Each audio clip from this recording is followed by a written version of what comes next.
I got influencer passes to multiple events this New York Fashion Week, and here's everything you need to know about influencers and how they're moving in 2024. The number one thing that I think a lot of prospective influencers don't understand is a lot of these influencers that you see on TV is because they kind of forced their way into the scene. They didn't just sit around and wait for people to throw influencer passes at them or invite them to free events. They put in the work to pitch themselves to brands to get them to notice them. So if you're a smaller creator, what do you do to replicate this? From talking with a lot of other smaller creators and micro influencers, here's what I gathered. People are pitching themselves to brands year round. If it's for New York Fashion Week, they're pitching to brands 6 months early. So yes, that means for the upcoming next New York Fashion Week in February, brands have already gotten hundreds of emails from creators. Which means, yeah, you need to be reaching out September, October for the next one in February. And what are these influencers saying in their pitches? I mean, how did they just get these huge $1 million Fashion Week corporations to throw free passes at them with like 2,000 followers? The secret is they go to Fashion Week even when they're not invited. They go to the branded events even when they have no invites. This is really tea, but also made sense to me because the first 2 New York Fashion Weeks I attended, this one was my third. I didn't have any passes to any shows. And literally my second time going there, just from meeting people alone and meeting people who had connections, I was able to walk in a New York Fashion Week show.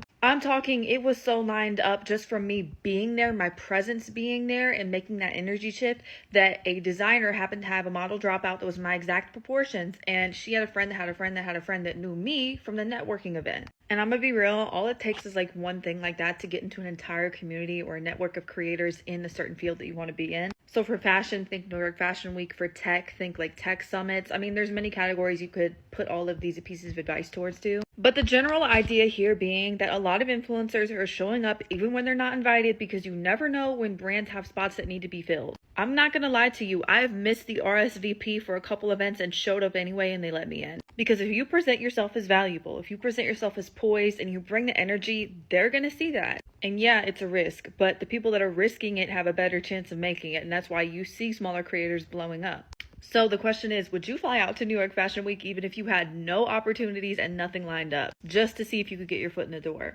If the answer is yes, you have what it takes.